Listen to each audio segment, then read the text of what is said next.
The mask of loyalty. Men are ungrateful, fickle, liars, and deceivers. They shun danger and are greedy for gain. Niccolo Machiavelli, the Prince.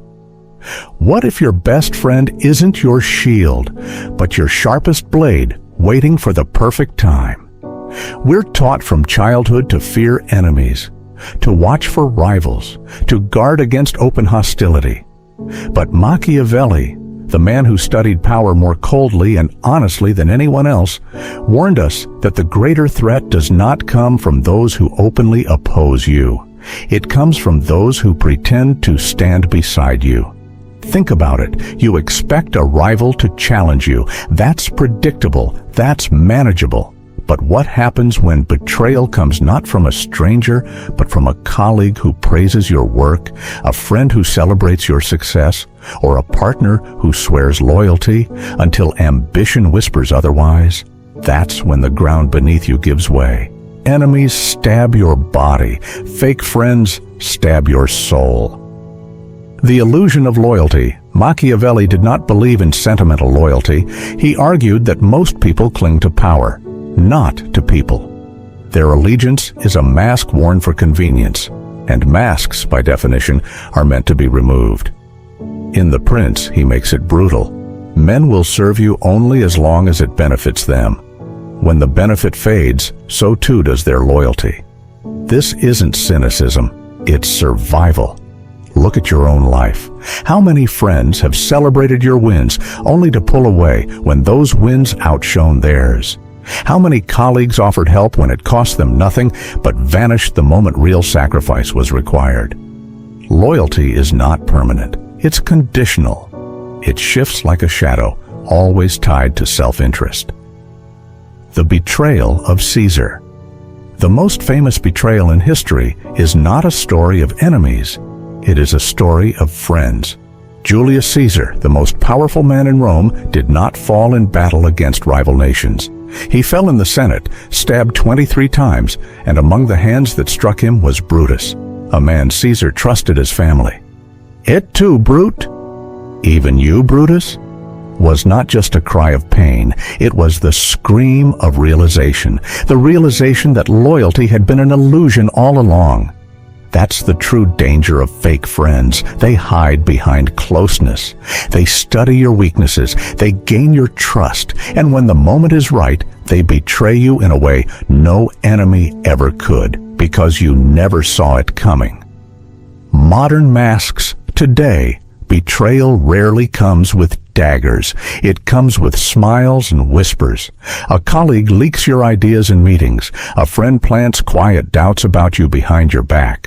A teammate congratulates you in public, but tells your boss in private that you're not ready for leadership. And on social media, it's even more subtle. A friend comments under your post, but silently unfollows when your success outshines theirs. They clap in public, curse in private. Enemies attack your body. Fake friends attack your reputation. Why we stay blind. If betrayal is so predictable, why do people still fall for it? Why do we cling to illusions of loyalty even when history and our own experiences scream otherwise? Psychology has the answer: cognitive dissonance. Humans want to believe in loyalty because the alternative is unbearable. To accept that even close friends may betray us creates anxiety, paranoia, and loneliness. So instead, the mind twists reality. She didn't betray me. She had no choice. He's still loyal. He just made a mistake. They wouldn't do that to me. We've been through too much. This is self-deception, and it blinds you until the knife is already in your back. Machiavelli understood this weakness. He warned rulers not to be naive, because naivety is an open invitation to manipulation. The first step to power. So what's the Machiavellian move? The first step is not to fight betrayal. The first step is to see through the mask. Stop asking, who likes me? Start asking, who benefits from me? Because the one who benefits will stay. The one who does not will leave. Once you see loyalty as a transaction, you stop being surprised when it ends. And when you're no longer surprised, you can start preparing. Enemies fear what they cannot predict. And friends, if they are false, fear being exposed. Before we dive deeper, do you think Machiavelli was right, or was he too ruthless? Drop your thoughts below, and remember, this channel is for those who dare to see the world not as we wish it to be, but as it truly is. The signs of betrayal. The promise given was a necessity of the past. The word broken is a necessity of the present. Niccolò Machiavelli. The prince's betrayal is never sudden. It feels sudden, yes, but in truth, the signs are always there, whispered in tone, hidden in behavior, revealed in envy. The problem is not that the signs don't exist. The problem is that most people refuse to see them. Machiavelli believed that a wise leader must watch not for words, but for patterns. People reveal themselves through consistency, or through the cracks, and those who plan betrayal always leak fragments of their intent. If you know what to watch for, you can see the mask before it slips. Hook. If your closest friend betrayed you tomorrow, would you even recognize the signs today? Sign 1. Over flattery. Machiavelli observed that men are eager to believe whatever feeds their ego. That's why flattery works. But he warned, excessive praise is rarely genuine, it's bait. In your workplace, beware of the one who never challenges you, only praises you. You're the smartest here. Nobody could do it better than you. Those words are not loyalty. They're smoke. A true ally dares to disagree. A fake one only flatters. Sign 2. Vague support. Quiet absence. Real loyalty is loud in crisis. Fake loyalty is silent. Watch carefully. Who speaks up when you're criticized? Who stays silent when you're attacked? A fake friend is always there for the celebration, never for the confrontation. Hook. If someone disappears every time you're in trouble, are they really a friend or just an audience? Sign 3. Passive sabotage. Fake friends rarely strike directly. They prefer plausible deniability, betrayal without fingerprints. They'll say things like, "She's brilliant, though some people question her readiness. He's talented, but maybe a little too stressed." They pretend to defend you while quietly planting seeds of doubt. Sabotage disguised as kindness. Sign 4. Jealous reactions. Nothing exposes betrayal in waiting like envy. A true ally celebrates your rise. A fake one smiles with their lips while their eyes go cold. Share your good news. Do they echo your joy or quickly shift the spotlight back to themselves? Machiavelli warned, envy among friends is more dangerous than hatred among enemies, because enemies strike openly. Envious friends wait in silence. Jealousy is betrayal in rehearsal. History's lesson. Cesare Borgia. Machiavelli admired Cesare Borgia for one reason. He never trusted appearances. He surrounded himself with allies, generals, nobles, clergy, but he understood that power breeds envy. One commander, Ramiro de Lorqua, was useful in pacifying rebellion. But once ambition stirred, Borgia acted. Ramiro's body was displayed in the town square, a brutal reminder that betrayal, even the hint of it, would not be tolerated. Cruel? Perhaps. Clear? Absolutely. The modern Brutus. In today's corporate world, daggers are replaced with whispers. Your coworker congratulates you on a promotion, then leaks your mistakes to the boss. Your teammate cheers you in public, then privately claims you're overwhelmed. That's the modern Brutus. They don't wear togas, they wear suits, and they smile while setting the stage for your downfall. Beyond the office. It's not just work. The same signs appear in love and friendship. the partner who swears they love you but vanishes when you hit rock bottom, the party friend who loves your company when the drinks flow but disappears when you need real help, the influencer bestie who takes selfies with you but behind closed doors envies every follower you gain. These aren't harmless quirks. They're warnings. Ignore them, and you're begging to be blindsided. Why we ignore the signs? Because truth is uncomfortable. Most people prefer the comfort of illusion to the pain of clarity. We tell ourselves they didn't mean it. They're still loyal? It's just stress. Hope blinds, but a Machiavellian cannot afford blindness.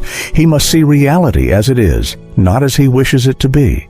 The fox survives because it sees the trap. The fool dies because he pretends it isn't there. Mini scenario. Imagine this. You've worked hard for a promotion. A close colleague congratulates you warmly. Later, you hear they told your boss you weren't ready. Do you confront them? Do you cut them off? Or do you quietly gather proof while they still think you trust them? Machiavelli would choose the last. The fox doesn't rush.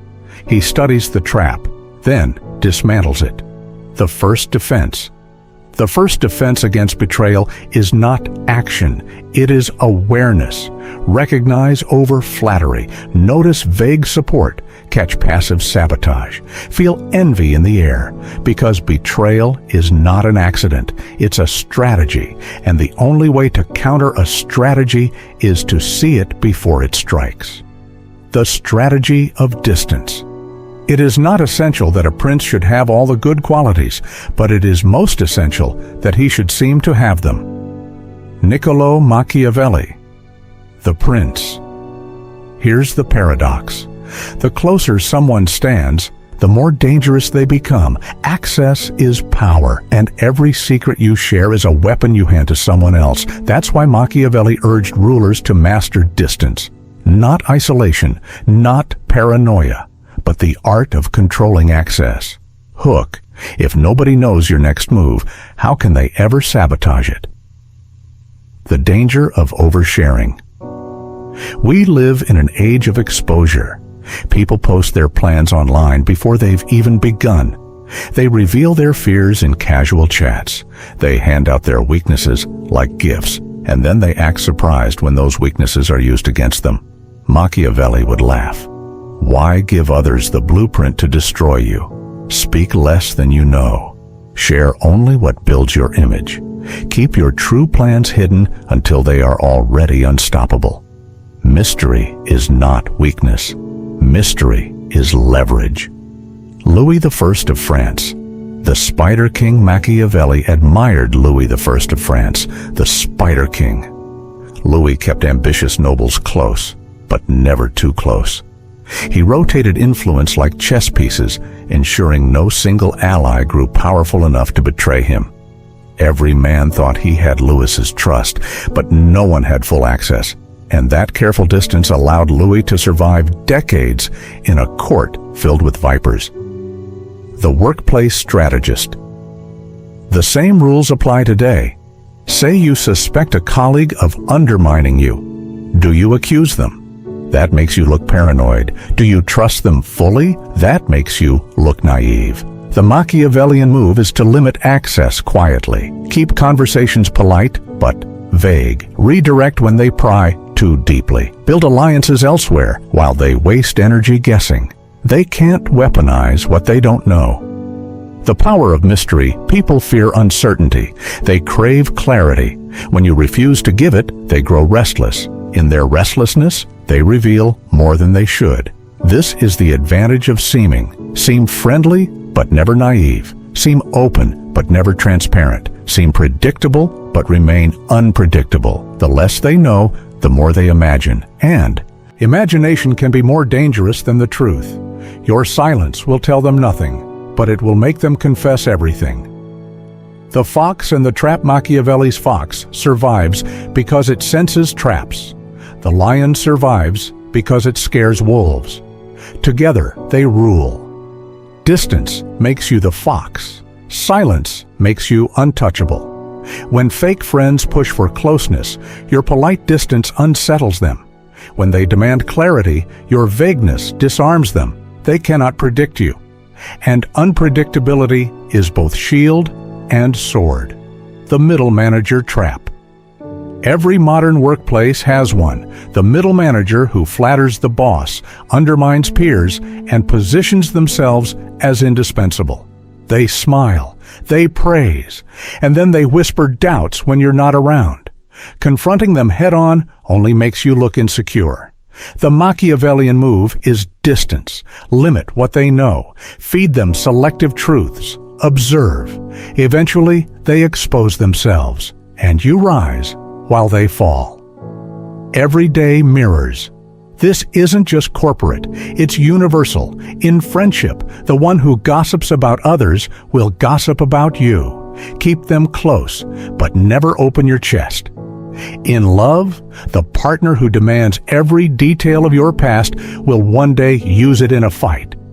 Give them what calms them, not what arms them. On social media, oversharing is self-sabotage. The more your enemies know, the easier it is for them to craft a narrative against you. Control access. Preserve mystery, always.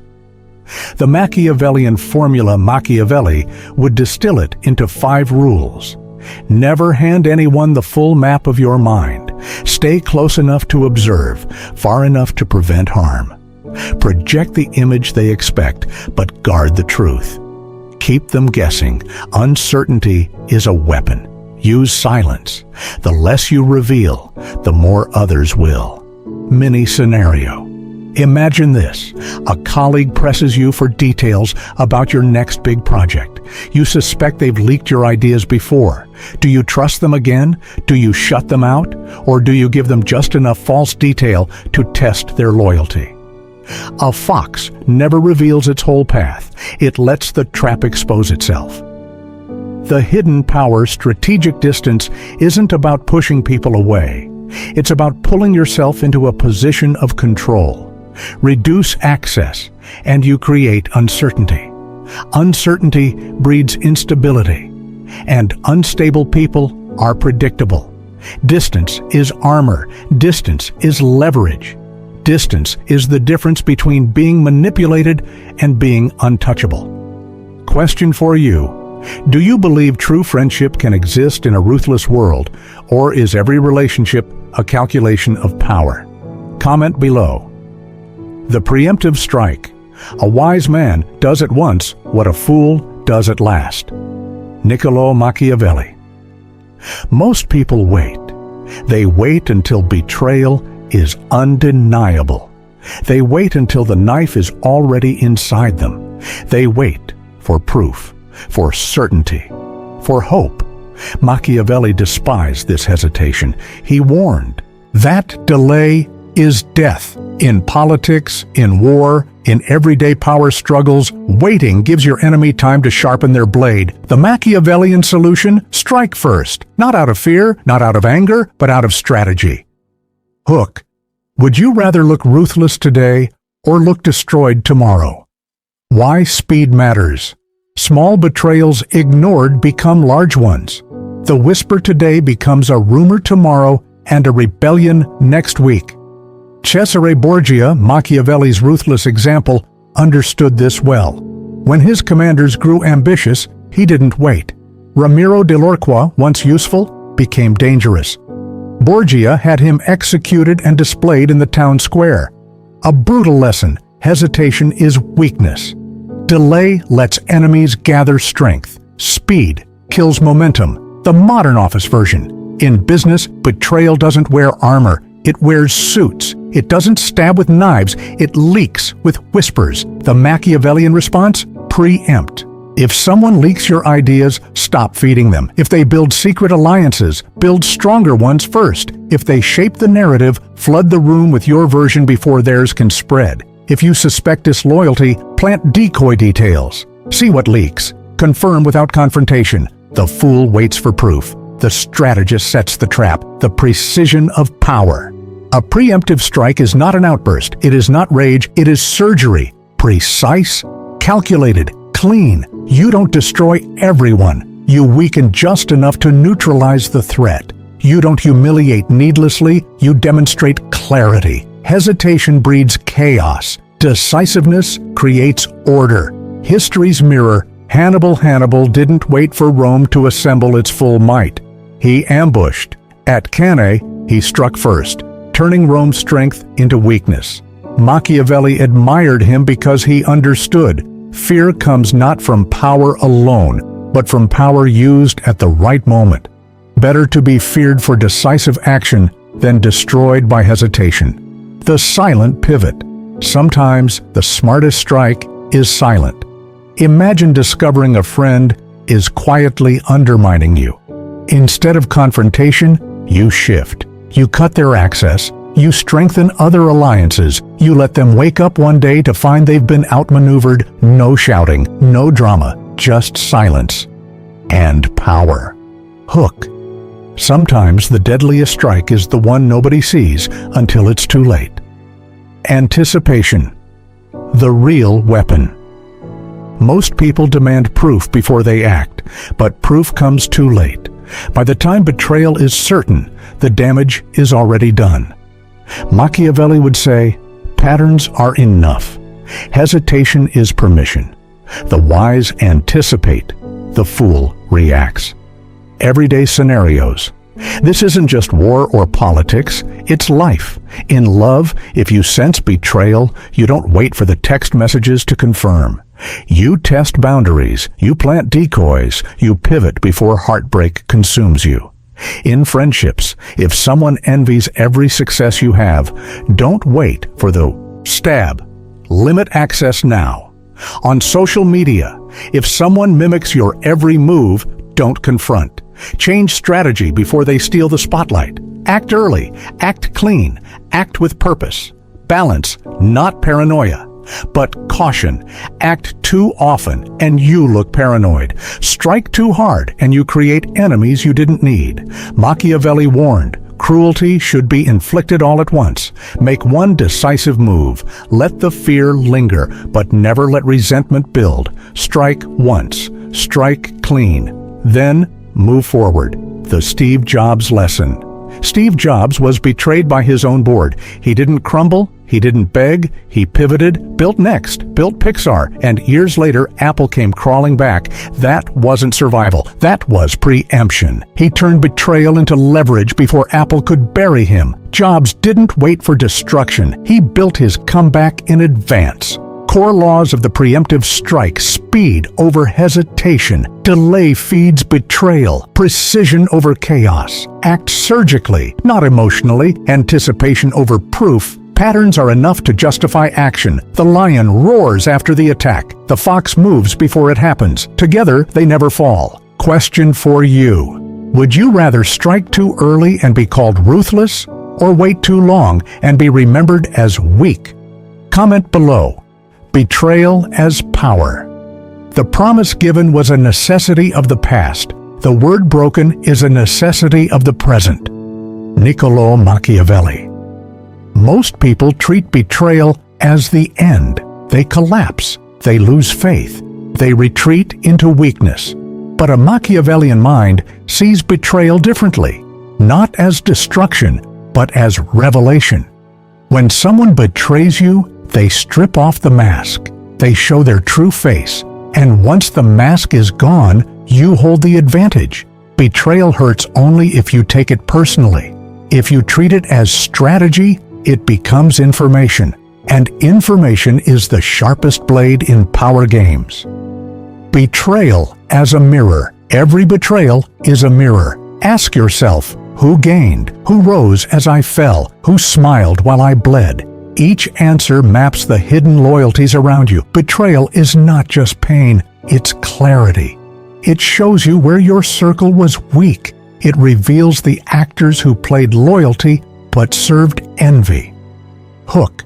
What if the knife in your back was not an end, but the clearest map of your future? Controlling the narrative, Machiavelli warned, truth matters less than perception. When betrayed, most people explode. They defend, they rant, they reveal weakness. A strategist does not rage. He reframes. He shapes the story instead of letting it shape him. If a colleague steals your credit, don't scream. Document everything. Leak it strategically. Let others discover the truth. Then the traitor looks desperate while you look composed, unshaken, untouchable. Your enemy's lie doesn't matter. The story people believe does. Historical lesson. Cardinal Richelieu, the cardinal who pulled the strings of France, lived in a court filled with vipers. Betrayal was daily bread. But he didn't waste fury on it. He used betrayal to expose hidden enemies, to rearrange alliances, to concentrate power. For him, betrayal was not an obstacle. It was a tool. Modern mirror. Steve Jobs. Steve Jobs was betrayed by his own board, cast out of Apple, the company he built. Most would have vanished. Jobs didn't. He built Next. He built Pixar. And when Apple stumbled, it needed him more than ever. He didn't return as an employee. He returned as a savior. Betrayal had not ended him. It had armed him. The art of punishment Machiavelli advised.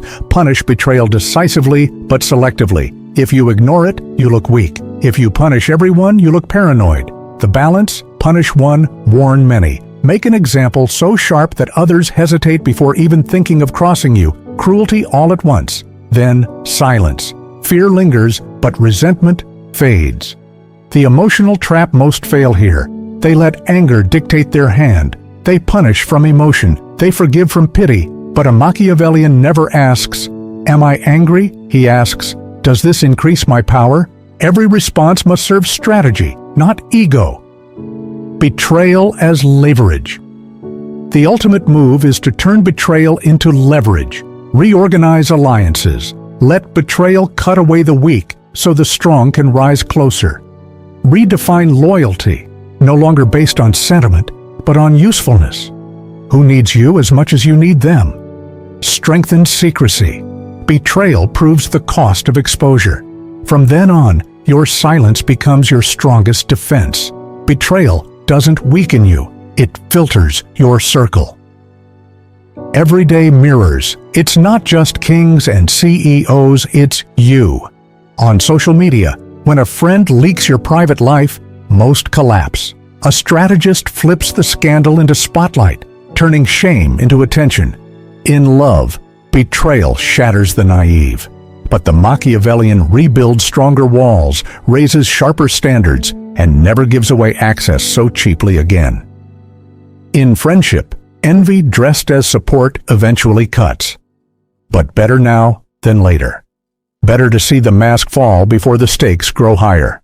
What most call tragedy, you can turn into training. The closing lesson. Betrayal is inevitable. To live is to risk it. To trust is to invite it. But Machiavelli's gift is this. Betrayal can be transformed. See it as a mirror. Use it to control the narrative. Punish with purpose. Turn it into leverage. This is how rulers survive. This is how leaders endure. This is how you, in work, in love, in life, can not only survive betrayal, but rise because of it. Hook. What if every betrayal you've suffered was not a wound, but a weapon you never learned to wield? The final word. In the ruthless game of life, survival does not belong to the kind. It belongs to the prepared. So outlast the pretenders. Rule in silence, strike with precision. And when betrayal comes, turn it into fuel. If this changed how you see loyalty and power, subscribe to Ruthless Psychology. Here, victims become strategists. And now I ask you, what betrayal in your life has made you stronger? Share it below. Your story might sharpen someone else's edge.